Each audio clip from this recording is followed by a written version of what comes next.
Arts strengthens our culture. It brightens our lives, and it is where we find hope. Come and join us in celebrating the National Arts Month 2022 with the theme, Sining ng Pag-asa.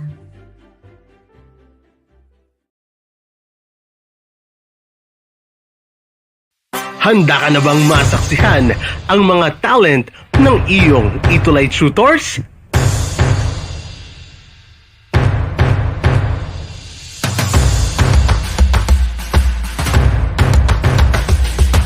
ETUlay Tutors Got Talent. Malapit na. Abangan!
Mabuhay! Good day to all! I am your tutor Madge. Welcome to ETUlay, a free online tutorial, an initiative of the Department of Education, Information and Communications Technology Service, Educational Technology Unit, ICTS EdTech. This program is aimed at helping and assisting learners from kindergarten, senior high school, ALS, Alive, and SPED learners.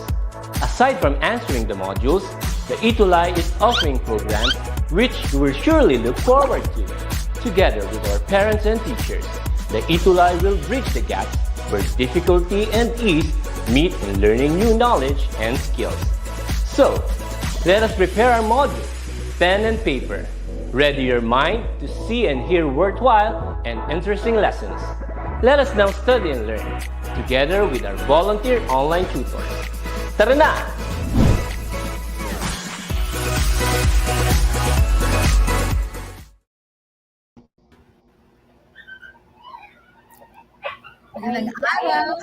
Good afternoon po to each and everyone. Yan, siguro nagtataka kayo bakit ganito ang itsura namin ni Tutor Arlene. Yan. So bakit nga ba Tutor Arlene? Ano bang meron ngayon? So bakit ba ganito ang ating aurahan for today?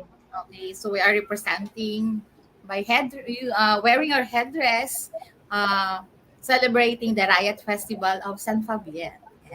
Yes, so we are participating and celebrating the National Arts Month. So kaya napapansin niyo, we are wearing our headdress. So ano nga ba tong symbol na ipinapresent namin sa inyo ni Tutor Arlene? Yeah, so it's about the San Fabian Town Fiesta and the Riot Festival. So here in the province of Pangasinan, specifically in the town of San Fabian, we are actually celebrating the Riot Festival. So ano ba yung the Riot Festival? Dito sa amin, we are actually celebrating two na talaga namang napaka-prosperous na masasabi naming factors. We have the Daralusan and the Dayat, kaya the Riot Festival. Yan. So kung makikita nyo, we are showcasing actually the products of Pangasinan and also in San Fabian. So tingnan nyo naman, kitang-kita sa aking headdress. I have here yung mga sinisimbolo ng aming the Riot Festival. Meron po tayong fish dito, specifically bangus. Yan. So we are the bangus capital dito sa Pangasinan, specifically the Dagupan City. Then we also have here yung product namin such as yung tuyo. Yan, we are having Yes. a tuyo dito na talaga namang napakasarap. Fish. Then we also have yung aming the best na tupig. Yan. So kung mapapadpad kayo sa San Fabian, makikita nyo lahat itong aming mga products. Yan. So Tutor Arlene, ano naman ang iyong headdress? Ano naman yung sinisimbolo Ako, niya? nakita ko lang online. Okay. So, nakita ko yung mga fish dyan, mga nag-print na lang ako. hindi ako kasi bongga mo, wala akong Opo, so si Tutor Arlene naman, nire-represent naman niya yung bangus, which is actually a product, one of the best products here in Pangasinan. So kung may time kayo, lalo na medyo kailangan din natin mag-unwind, come here po sa Pangasinan. Yan, napakarami po ninyong makikita. And we are actually celebrating Especially the different beaches. festivals. Napakamasayahin ng mga Pangasinenses. Yan.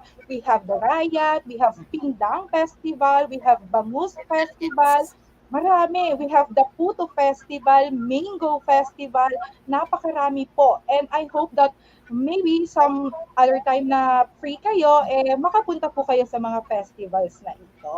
Okay, so nagtataka na naman sila, parang bago na naman ata itong subject na to, Tutor Arlene. So For the again, second this is the semester. second semester. Yan, so I'm with Tutor Arlene. I am your Tutor Tina or Tutor Christina. And we will now be going to discuss with you yung quarter 3 week 1 ng inquiries, investigation, and immersion with a specific topic ng brainstorming for research topics. Yan. With again, yours truly, Tutor Tina, and There, Arlene. si Tutor Arlene. And I believe that you are now ready to learn. Then join us as we begin with our research journey. Yan. So, ready na yata si Tutor Arlene. Tama ba, Tutor Arlene? Oh, Yan. yes. So, Of ready, course. Tutor Arlene. And I believe that you learner researchers are very much ready. So, for today, we will be unlocking different learning objectives. Ano kaya itong mga learning objectives na tinutukoy natin? So, first, we have to discuss the different issues and ideas in your respective fields. Then, ano ba yung susunod, Tutor Arlene? Okay, the second, appreciate the importance of brainstorming to come up with the best issue to cater to. Okay, then for the third objectives that we will be unlocking for today, we need to prepare to plan a research agenda in preparation for possible issues or topics of a research study. Yan. So, itong mga objectives na to ang ating i-unlock for today. But before that, I want to greet ang aming SDO, Schools Division Office of Pangasinan 2, headed by our very competitive SDS in the name of Dr. Danilo C. Sison. Greetings also to our ASDSS in the name of Sir Wilfredo Sendapayen and also with Dr. Arlene Casipit. I want to actually greet again yung ating mga PSDSS, yung ating mga EPSS po sa division. So mabuhay po kayo sa napaka-extraordinary diligent ninyo na talaga namang pagtatrabaho. I want also to greet ang aming pong school head in the name of Dr. Jesus B. Nazareno together with our very competitive na senior high school assistant principal, si Sir Rolando D. Maluga. And sino pa bang babatiin natin, Tutor Arlene? Of course, ang ating mga kasamahan sa San Fabian National High School. Yan. So hello po mga teachers, students, and you, your learner researchers. Okay, so bago po tayo sa ating mga learning tasks for today, online ngayon para maki-interact sa atin. Okay. Yeah, so we will be actually measuring how well or how far your comprehension and your ability to absorb ang aming mga research na mga topics and mga concepts. Gawin muna natin itong first na activity natin. So ready na ba kayo, our dear learner researchers? Yes. And okay, for the directions, write the word fact if the statement is correct, and write the word bluff if the statement is incorrect. So it's a matter of a fact or a bluff. Ready na ba kayo? So ready na ba ang ating mga tutors like Tutor Arlene? Yan, Yes, ready na. Okay, number one. Ako ng cellphone para makita ang kanilang mga reactions or answers. Sino Yes. makapag-answer sa okay? Yan. So, pwede po kayong sumagot Yes. at mag-comment Yes, sa ating Facebook page ng inyong mga kasagutan and have a chance to be greeted by us, me and Tutor Arlene po, para ibigay naman kung nakuha ninyo ang mga tamang sagot. Okay, start na po tayo. Number one. Research is an investigation or experimentation aimed at the discovery and interpretation of facts, revision of accepted theories or laws in the light of new facts, or practical application of such new or revised theories or laws. Is it a fact or a bluff? Ano po kaya? Pwede po kayong mag-comment ng mga answers ninyo sa ating chat box. Yan. So, siguro, Tutor Arlene, pwede kong alisin na itong bango sa aking mata kasi hindi ko masyadong makita. Yan. So, parang face reveal natin si Tutor Tina. Yeah, malinaw yung salamin talaga na answer. Okay, so, tingnan natin kung tama nga ang mga sagot nyo. Yan. May mga sumasagot according to Joseph Bulaklak, fact. Ganun din si Christine Tobia, fact. Meron ding answer si China Alabado. And so, as with Rose Rainier Ituwa, they said it's a fact. Let's see, Tutor Arlene, if they are correct.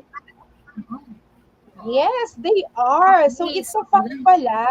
Yan. So, research is actually an investigation or experimentation. Tamang-tama pala ito. So, nakuha ninyo yan. Yan, continuous pa rin. Tutor Arlene, ang pagme-message nila sa ating mga chat box. Yan, they... according to Jamela Portugal, fact. And so as with Marilyn de la Cruz, fact daw. Okay. Keep on sharing po ang ating DepEd ETUlay na Facebook Victoria page. Si Vaya din, sumagot. Information on 3 eyes. Okay. Number 2. Research provides the best solution for some of the world problems and also enhances the knowledge of the researchers. Is it a fact or a bluff? Sa tingin mo, Tutor Arlene, ano kaya ito? Is it a fact or a bluff? Yan. So, hi to Tutor learners. Nakakatapos lang maituwid ang kanyang first episode sa Practical Research 2 na napanood namin kanina. Yan. So, nanonood din daw po ang senior high school ng SDO Isabela. Yan. So, according to Jamela Portugal, it's a fact. Yan. So, si Christine Tobia, fact din daw, Tutor Arlene. And so, as with Rose Rainiel Rituwa, fact. Ay, answer niya. So, makikita natin si Lovely Ann. Hi, Lovely Ann. We also have, according to Ma'am Victoria Arcibayan, hi, Ma'am Vicky. So, fact daw. Ano ba ang tamang sagot, Tutor Arlene? Tingnan niya natin. Yan, so, it's a fact. It's a fact. Yes. Tama. Tama sila. Yan. Bakit kaya tama to, Tutor Arlene? Kasi sabi dito, best solution. Of course, you're going to give the best. Hindi tayo mag-settle for just the good and the better, but we need some best solution to, of course, solve some problems because that is the role of research to solve problems. Okay, number 3. Research does not inform action, proves a theory, and contributes to develop knowledge in a field or study.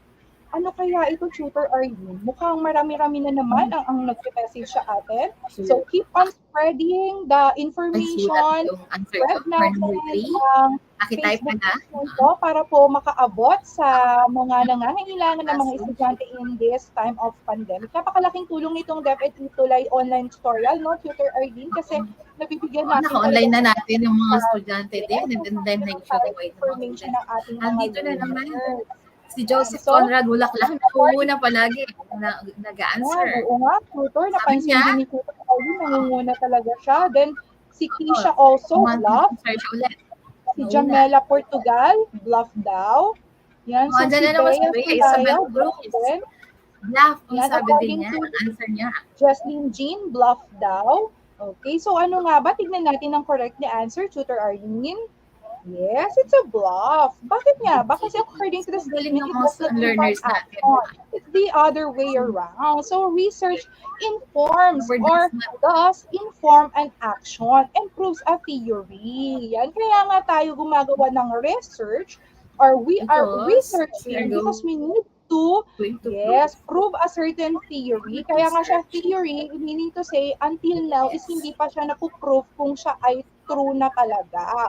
So, ito yung mga existing na mga problems na ngayon ang kinakailangan ang research. Okay, number 4. An Another inquiry is question, a number method 4. that has the aim of extending knowledge, undertaking doubt, or solving a problem. Is it a fact or a bluff? Ang Yan. mga So, learners, napaka-active ng ating napaka-message na mga inyong viewers. So, sagot. Yes, tingnan natin sino yan. na So, naman ang according to Lovely Ann Hugo ng ang mga Grade 12 message. Humes Concord, good afternoon daw.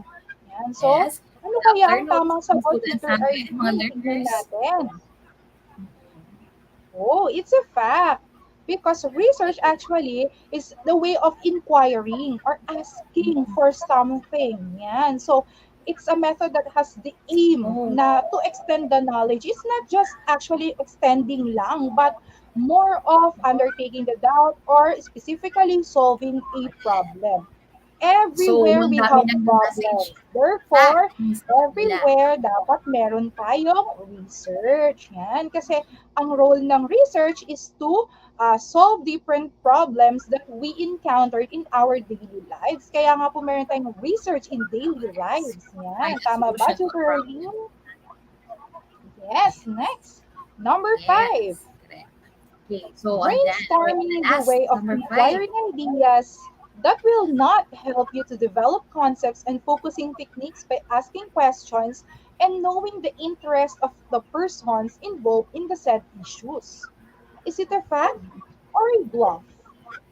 Yan. So, Okay. tignan natin So, ang answer ng ating mga mga message learners. na mga So, sagot. according kay Bea, yan. So, it's a fact.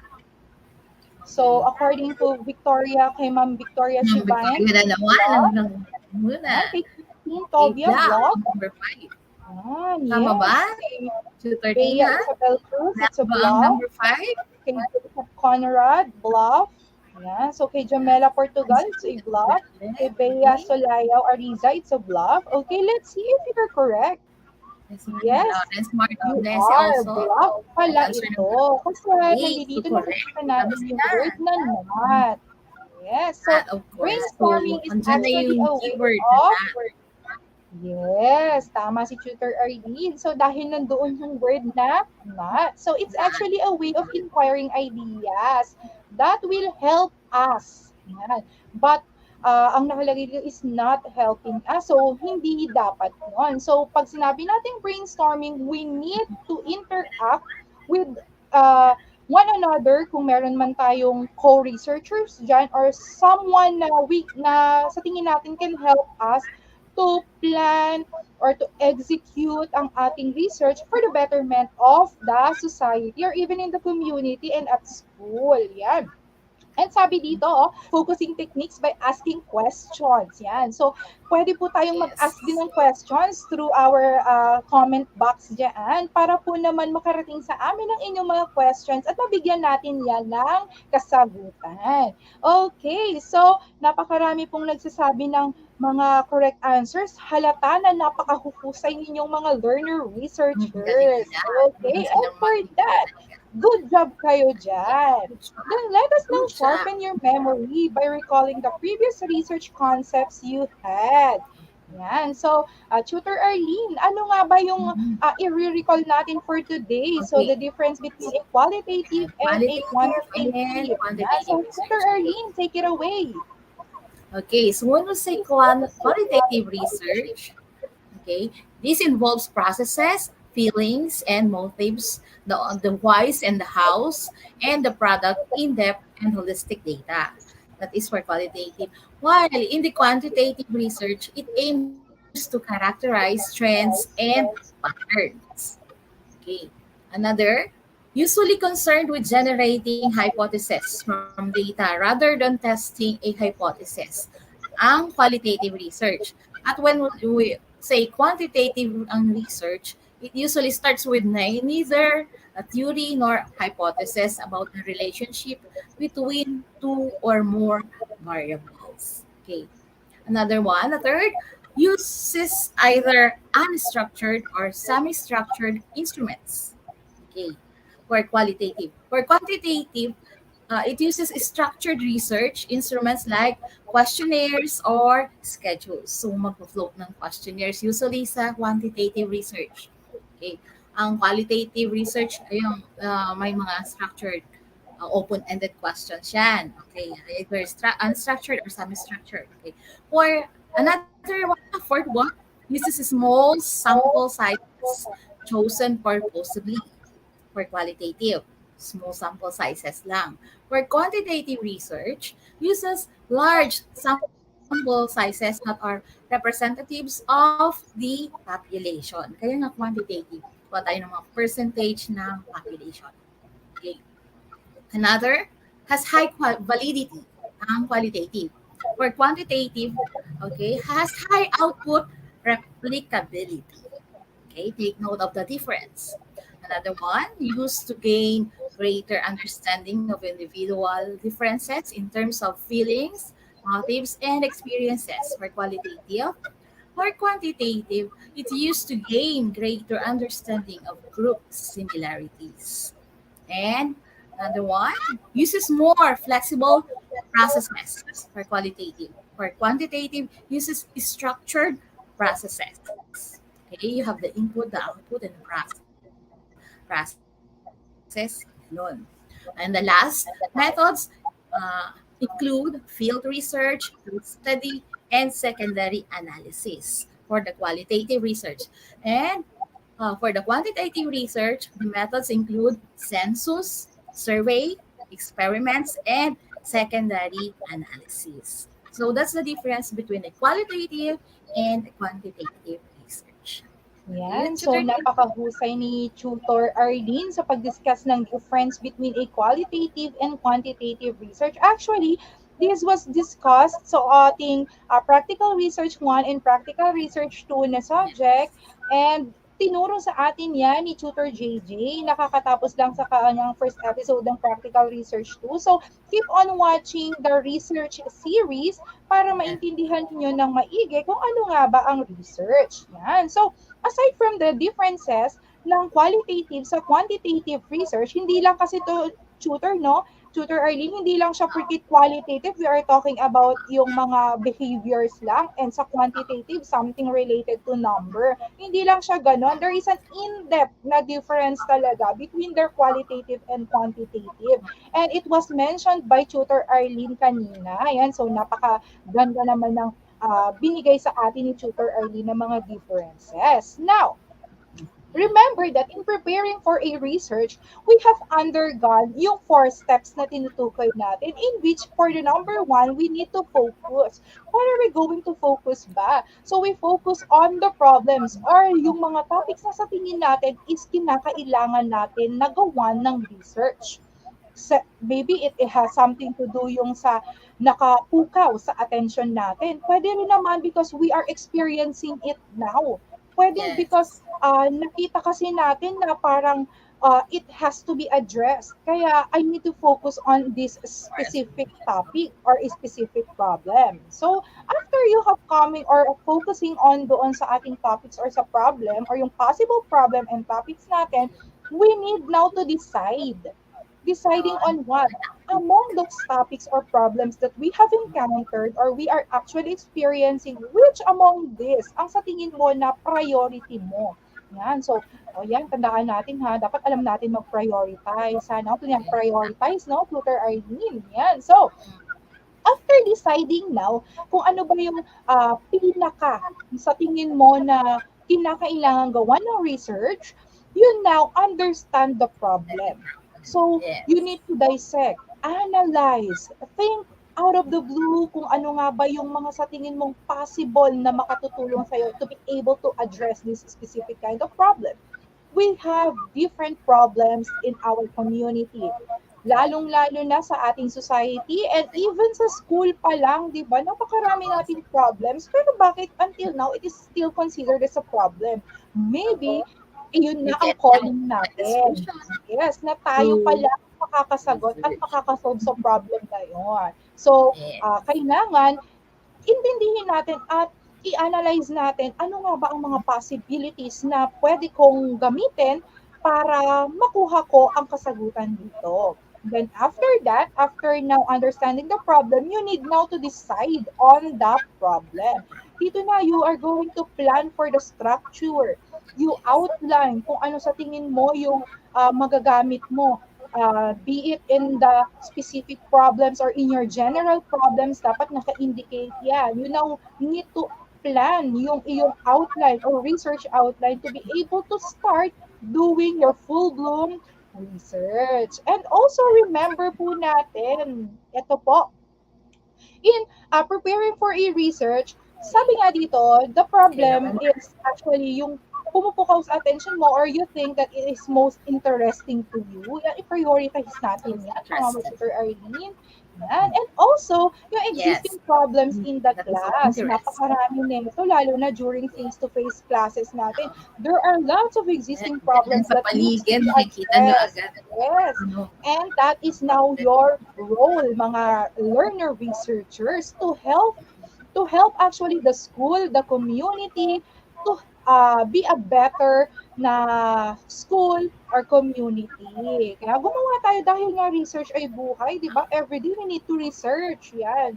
Then, there must be an existing needs of the community or society na i-address natin. So, ito yung mga dapat natin itinitake into consideration in choosing or in creating our researches.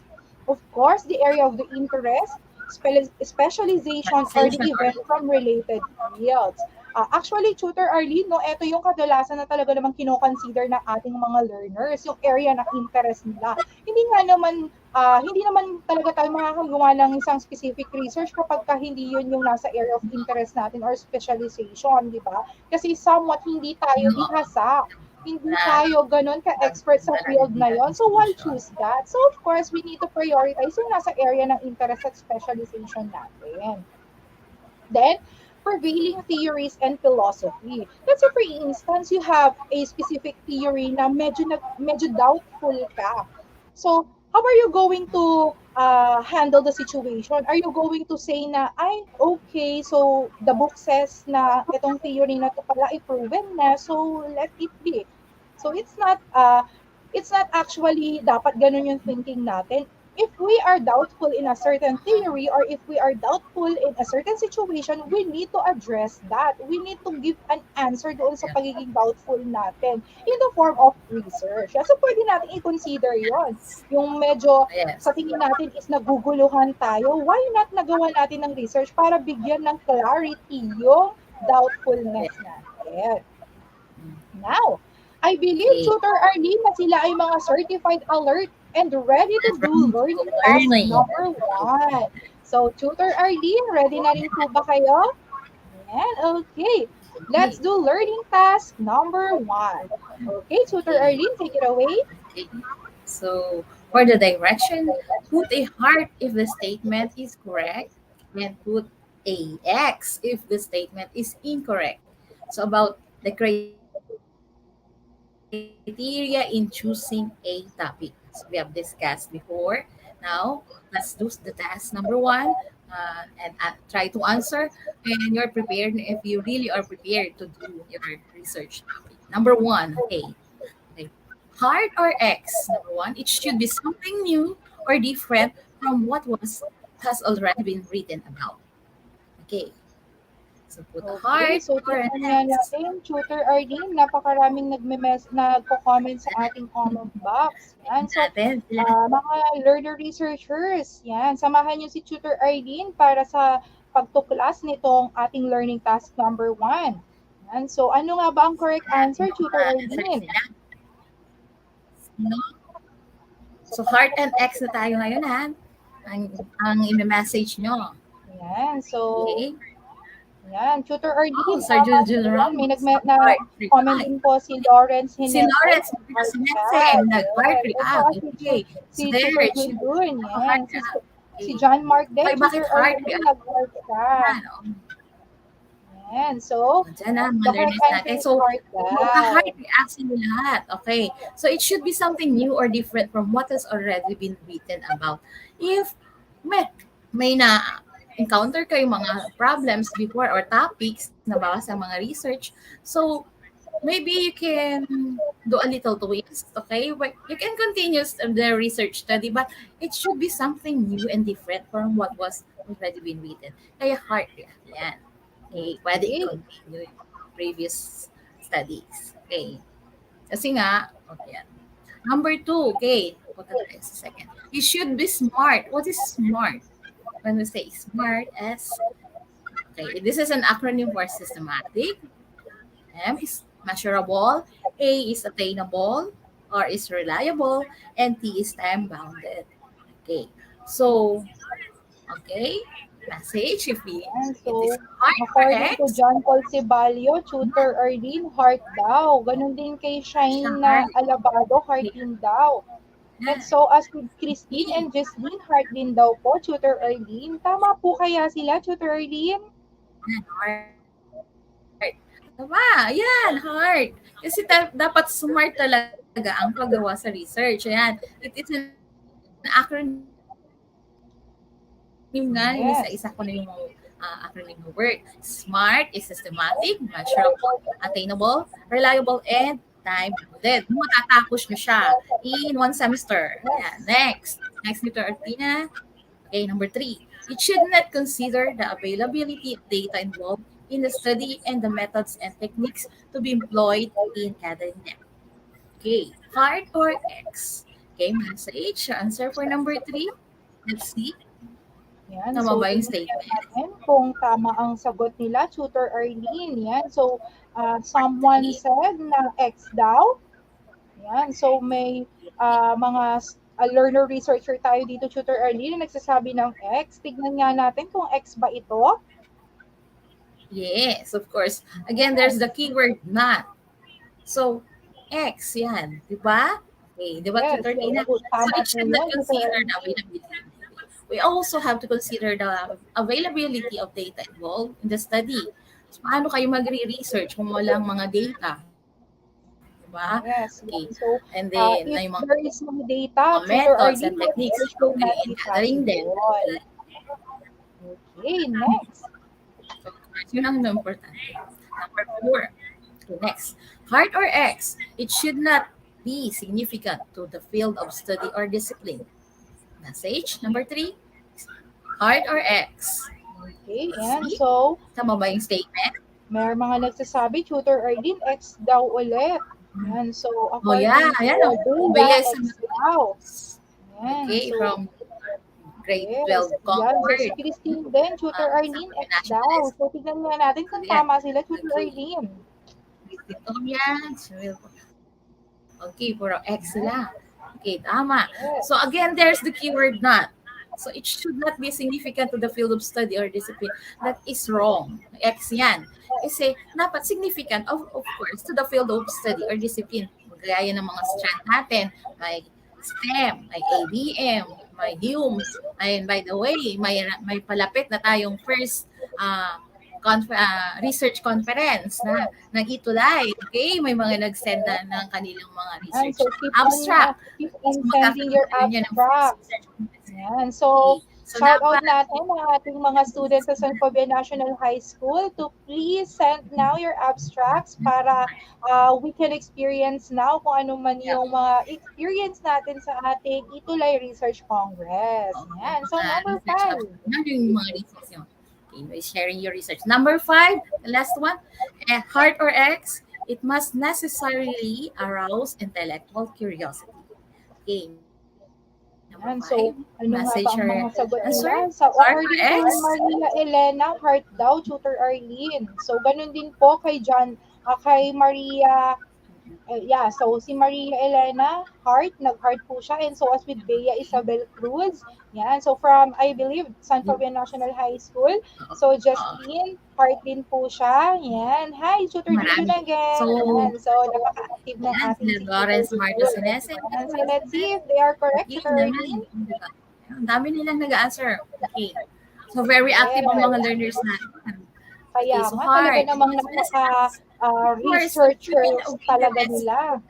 also ng mga readers. It should not must necessarily arouse intellectual curiosity also. So pag nabasa, nakita yung title na yung of your interest na topic nga, na problem yan, and then mababasa din ng readers, they will read your your book, your research study, what is the outcome, what is your mga suggestions there, okay, solutions to that problem. Yan, babasahin nila yan talaga. And then, makaipagpatuloy din nila yung research study na gano'n. Okay, next. Number 6, mayroon pa. Okay. So, hard or X, it should not consider the availability of effective instruments for gathering the data in their treatment. Okay. Message, answer now for number 6. On commenting po sa ating comment section ng inyong mga sagot. Yan. So, may keyword na dyan.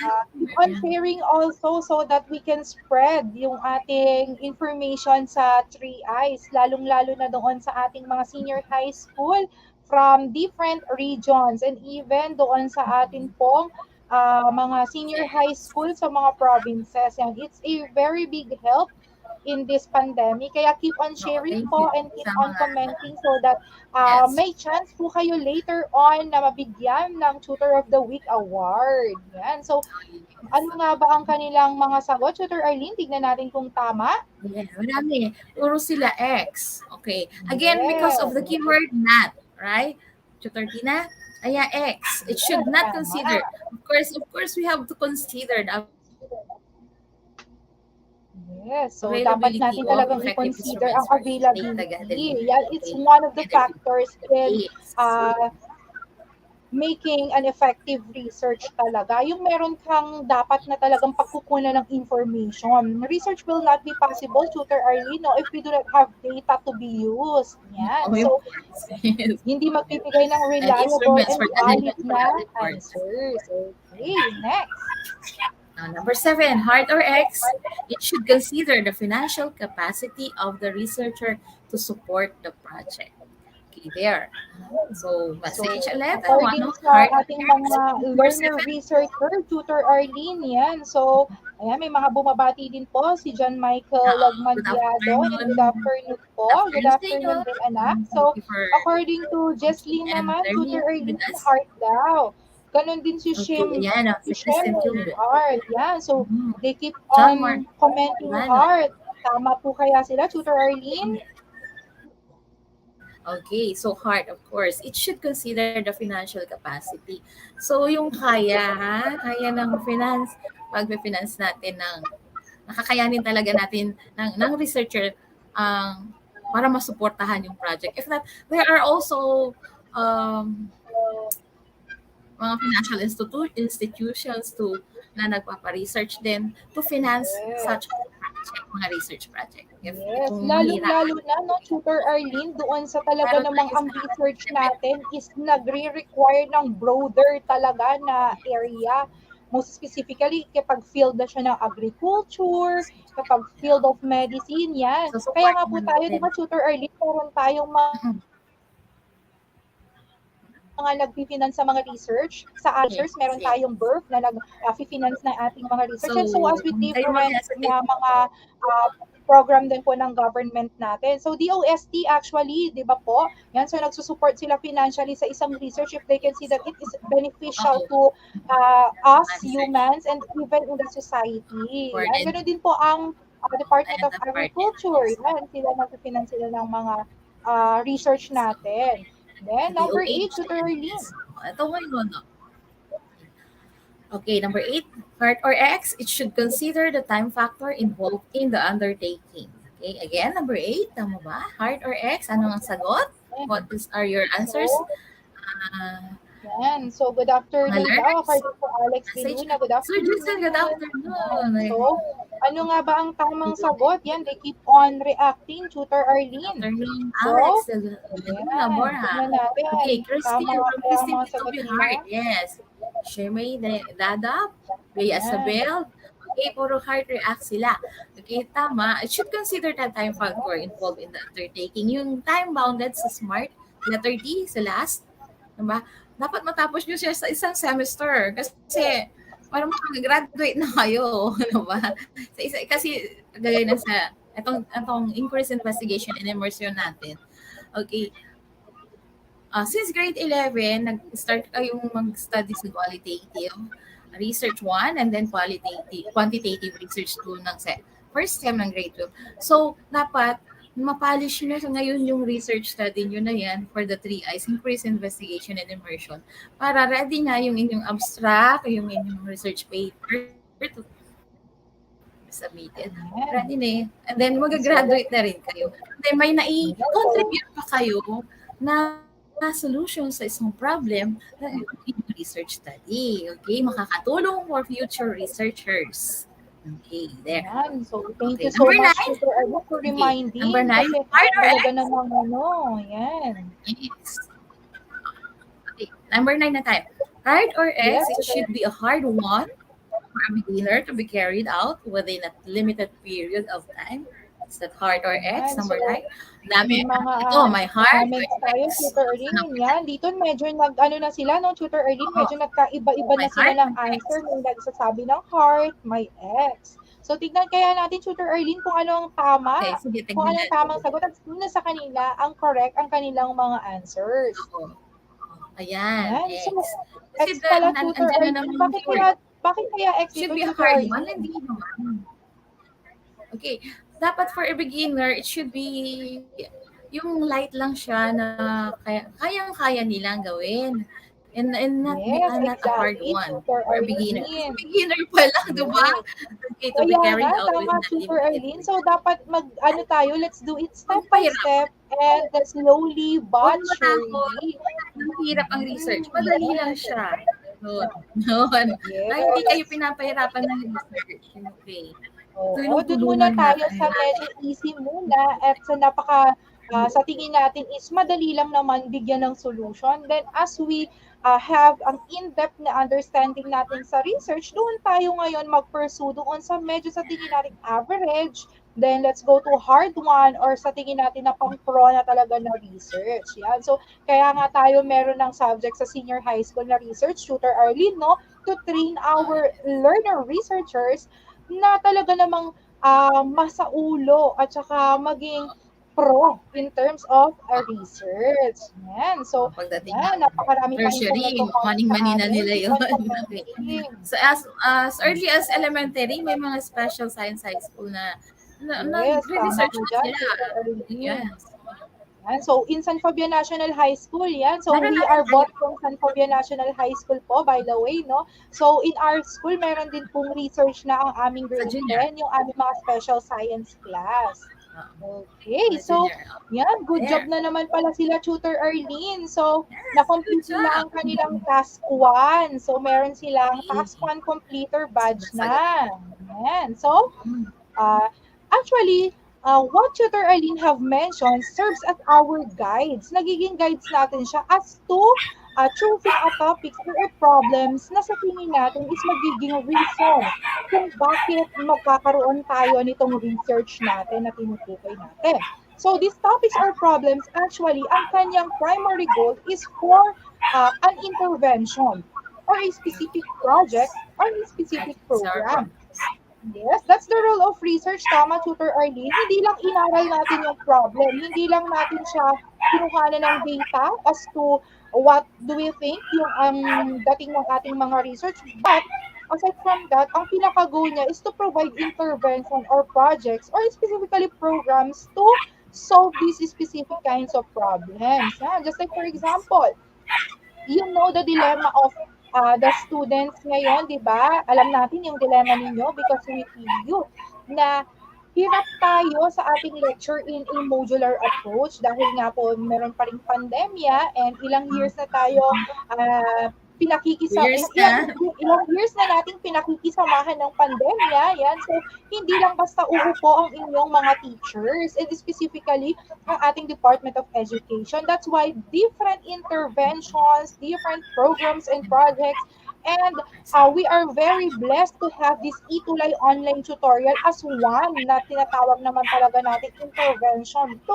help you, dear learners, to adjust dito sa ating new normal at sa pandemic na learning natin ngayon. Tama po ba, Tutor Arlene? Yan. So, sa mga nahihirapan, keep on browsing Yes. ang ating ETUlay Facebook page and even yung YouTube channel natin para naman ma-update talaga kayo sa mga topics na seems to be too difficult for you to do it alone. Pwede rin po kayong humanap ng inyong peer na sa tingin ninyo is mabibigyan din ninyo ng kaliwanagan. Sabay kayong manood ng ETUlay online tutorial sessions in different subjects from kindergarten up to our senior high school. Yan. Now, so what are those examples ng mga projects or yung mga guides na tinutukoy natin? Yan. So we have here topic or issue, the causes, effects, and interventions of projects or programs. Let's say for example, yan, the community waste problem in a specific area. Sabihin natin sa community ninyo. So makikita natin laki ng problem natin sa waste disposal. So are we going to just see ang laki ng problem namin sa waste disposal. And yun na, nag-end So, na may- yun sa napansin nyo. So, what will now be your step? Alam ninyong may existing problem. Magagawa. So, nakikita nyo yan, may causes tayo dito. You analyze the causes and the possible effects. Tama, Tutor Erdine? So, Yes.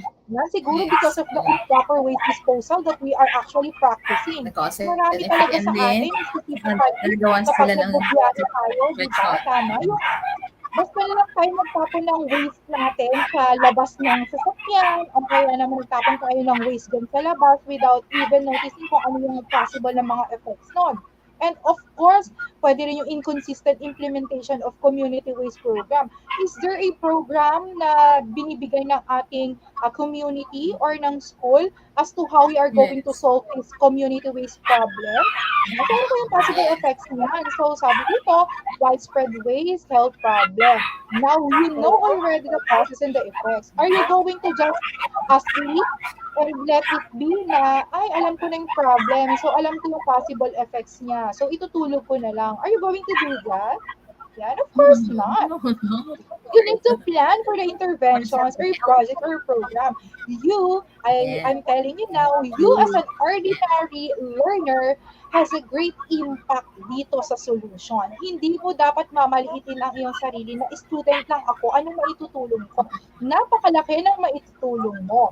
So yan ngayon ang binibigay kong challenge sa inyo ng mga dear learner researchers natin as to how are you going to help solve the community in addressing your community waste problem. So sana kung masa kayo sa challenge natin, pwede kayong mag-post sa ating Facebook page or even pwede kayong mag-PM sa akin kung paano nyo nga ba tutulungan ang inyong mga community to help solve this specific kind of problem. Yan. So another topic or issue naman is the availability of tools and equipment in TVL's MAU. So, ano ba yung subtopics na? Pwede siguro yung list of equipment in the laboratory, then analyze the causes and analyze the effects. Ano naman na magiging intervention nyo dyan? So, pwede kayong mag-comment sa ating comment section kung ano sa tingin nyo ang magiging intervention nyo, ang projects na pwede nyo gawin, or ang programs na pwede nyo gawin. Ayan. So, keep on commenting sa ating comment box para mabasa natin. Ayan. So, ano nga ba ang mga possible na mga interventions natin? Or we have 1.9 billion viewers. Yes. Pwede ba tayong gumawa ng alternative na mga tools? Tutor Arlene? Yan. Yes, na of course. diba, tutor? Yan. Kasi ang Pilipino ay likas na resourceful. So, if we do not have imbudo or a funnel na gagamitin natin, let's say for example sa baking class, di gumawa tayo ng alternative, i-cut natin yung bote, yung plastic bottles, then di ba yun yung karamihan na ginagawa, and then alisin natin yung takip, it's now an alternative to the one you buy doon sa supermarket na imbudo. Sa Ismao naman, ito yung sa well-being, yan. So wala tayong proper equipment, gagawa ba tayo ng paraan para magkaroon? Yes. We have our different stakeholders who can help sa ating problems. Yan. So, it's up to us to be resourceful. Actually, ang kalaban natin dito, Tutor Arlene, is yung mga sarili natin as to how well are we going to solve a certain problem sa pamamagitan ng pagiging resourceful natin. Okay. Yes, of So, course. these examples are now pwede nating gamitin sa tinatawag nating research agenda. Yan. So, ano ba yung research agenda natin? So, example natin sa academic track. So, we have the topic, the types of research, the methodology, and the importance. Yan. So, community waste problem ang ating topic. Ang type of research na pwede natin gamitin, let's say for example, is a qualitative research. Then sa Yes. methodology, let's do an interview or a survey questionnaire. Yeah. So, how are we going to address this waste problem? Pwede tayong mag-interview. Yes. Mag-conduct tayo ng survey sa ating community. Ano nga ba ang dahilan bakit nagkakaroon tayo ng waste problem? So, ito yung pagkukunan natin ng mga data, yung ating mga members sa community. How about the importance? We need to provide awareness and information about the Clean and Green Project and Health and Sanitation Project. Di ba napaka-importante nito? Actually, in the Department of Education, we are actually promoting yung clean and green schools. Yan. Kaya po tayo may mga gulayan sa paaralan, and even we continuously conduct ang ating mga clean and green projects, yung mga tawag dito, tama, Tutor Arlene, yung nagko-coastal clean up din tayo. Yan. And even meron tayong MRF. Yan. Pati Sa huwag ating mong mga magtapon ng schools basura. para ma-address Yung yung basura mo, problem natin sa may Yes, ma-address natin yung problem natin, Tutor Arlene, sa basura. Yan. So, another example. Yan. So, research agenda in the TVL track naman. So, we can have the topic of the level of effectivity of TVL in SMAW offering. So, anong type ng research ang pwede natin dito? Pwede naman ng quantitative and pwede rin ng qualitative. It's up to level you of on how effectivity. are you going to draft your research. Then, in the methodology, again, interview and survey questionnaire, pwede rin natin yung gamitin. And ano nga bang importance niyan? So, to By provide data. data as basis for the improvement and enhancement of the TVL's MAU offering. Yes. Always remember, in conducting a research agenda or in crafting your research agenda, dapat itong four na important na mga factors na to ay nasa inyong mga research agenda. Be it in your academic track or if you are in the TVL track, kayang-kaya nyo to. Lalo na at isa kayong mga mahuhusay na mananaliksik. Yan. So, yan pala, Tutor Arlene. Yeah. Na-unlock na natin ang ating mga learning objectives. Yan. So, you are now considered a certified research enthusiast and ready to do learning task number 2. Yan. So, Tutor Arlene, ano nga ba ang ating learning task number 2? Okay, meron pa tayo. Okay. So for the direction for our task number 2, craft an outline of your topic and research agenda using the table given. Okay, so yung discuss sa inyo, okay, you can now make your topic or agenda. Yeah, so mag-draft na kayo ngayon. Learner researchers namin, kayo naman ang gumawa ng inyong research agenda. And pwede ninyo siyang i-send sa amin through this link.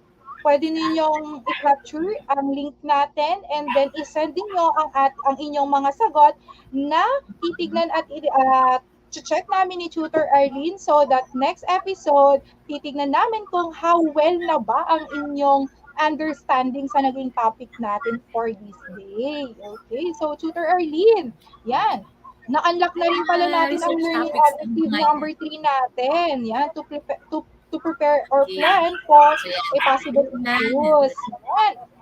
Yan. Galing naman. So, good job na naman pala sila, Tutor Arlene. Meron na naman silang task to completer batch. Napakahuhusay talaga nila. Yan.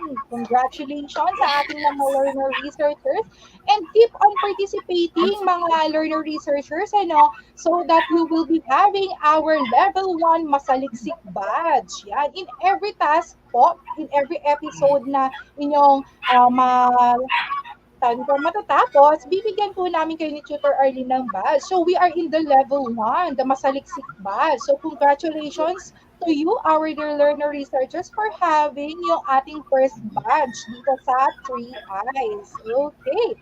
Yan. So, ito po pala ang aming mga references ni Tutor Arlene. Yan. So, pwede rin po ninyo itong gamitin as your reference if you are now planning, lalo na po at patapos na ang inyong mga sa tingin kong title or topic, outline na kayo with the help of Tutor JJ sa ating practical research mod. So pwede naman tayo ngayon mag-proceed doon sa ating full bloom na mga research talaga. So again, we are using itong ating modules coming from the central office.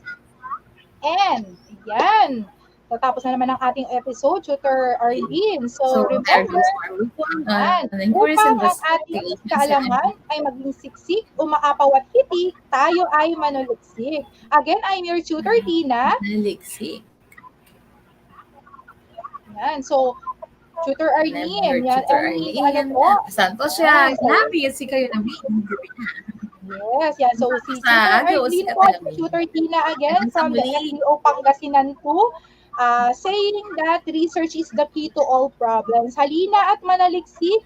Follow our official Facebook page sa DepEd ETUlay and our official YouTube channel on DepEd ETUlay. And kita-kits po tayo again sa susunod na Friday sa Inquiries, Investigations, and Immersion episode 2. Yes, so week 2. And again, tayo pong lahat ay humayo at magkaroon ng pananaliksik. Thank you so much, our dear learner researchers. Katay namin. Hanggang sa muli.